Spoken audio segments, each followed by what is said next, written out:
So hi everyone, so for today's video I wanted to do a little quick unboxing and first impressions of the Fujifilm Instax Link White, and I have here the film pack.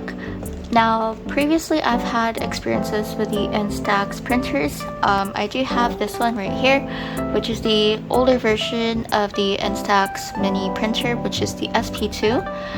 It's the Instax SP2, and I have had a bit of a problem with this lately. I feel like the battery is old, so whenever I do try to print out photos, it just automatically shuts down. But I will get a replacement battery of it soon, and hopefully it still works. So I have been using this for quite a while, but recently I wanted to try the wide format. I've always wanted a wide Instax wide camera, but I never really got to get one because it was quite pricey. Meanwhile, this one, at least I can control what film or what photos I can actually print out, so it does connect within the app. So I'm just gonna go ahead and unbox this. I did wait a few years before to get it. This did release 3 years ago, but I waited because it was quite pricey. But yeah. So inside there's a cable, and I think this is like the stand that it comes with. And okay, I think I see the unit itself. Hold on. So here's the unit, and the rest, I think these are all just manuals. So it does come with a strap as well. And here's the unit. I'm not sure if it has battery though, but we'll check. It's quite bigger than I thought it would be. This is the comparison to the SP2. The unit right here, it does feel really light and really handy. You can easily probably fit this inside like a pouch or something, like a makeup bag. So I do have the strap as well, and you can put it on the left side. Right here, let me just do that real quick.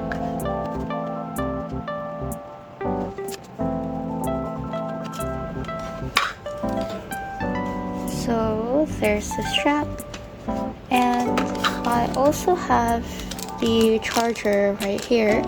It is not USB-C, unfortunately. I think it's USB Type B. Right now, I have connected my Instax printer to my phone, and I think I'm going to load the pack of films to the printer. So I have never tried the wide format. I've always wanted to try the wide format, not only for journaling but also in general. I grew up with the Instax Mini a lot, so that explains why I'm so hyped to use the Instax wide, because it just fascinates me about like how wide it could get. But yeah, let me just open this real quick.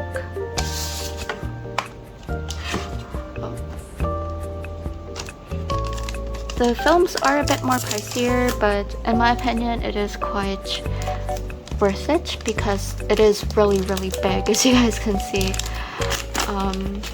I was actually torn on buying the printer or the Evo, but I just ended up going with this because it is cheaper, but I can control whatever I put in it as well. I was upside down? Is it upside down? Okay. Then I just push this in.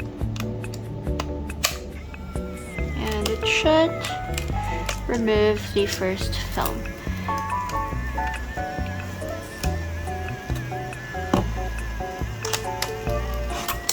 It does take a while. So here's the film, or the protective film. Now one thing I noticed that right off the bat I don't like about this printer, you cannot know how many film you have left inside.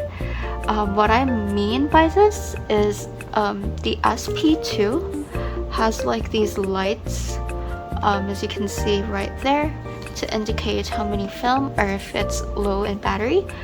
But this printer right here does not do that. So right now I have my printer and my phone, and I'm just going to turn it on, and it should turn into like a rainbowy color like this. And now I'm just going to search it up and hope that my phone detects the Bluetooth. So I do see the printer right here. It says Android, so there is one for iOS and one for Android. I'm just going to pair it. So now I'm going to go to the Instax Link Wide app, which is this one right here, and I'm going to choose the photo that I want to print out. Let me just put it in the stand real quick, like so. As you can see, it shows here the battery and also the number of films. So I just want to do a simple print of this landscape that I took in South Korea when I was there, and I'm just going to adjust it a bit. And you can do different filters. Normally I would choose the auto because it does make it look brighter. You can also adjust it to your liking, like brightness, contrast, or saturation. You can also edit the zoom or the rotation of the photo. And you can also add text if you want, but I will not mess with that. And lastly, it's the QR code. So you can put a QR code on your image, but for me, I would prefer it to be just simple like this. And I'm just going to hit the print button. And it says that it is now printing and it's sending up. Once it sends up, it should print with the printer.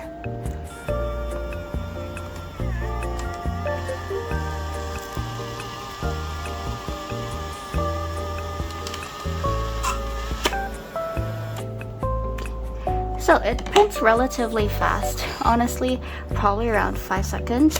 And now here is the wide format. This is my first time ever having a wide format. So yeah, I'm just going to wait for this to develop.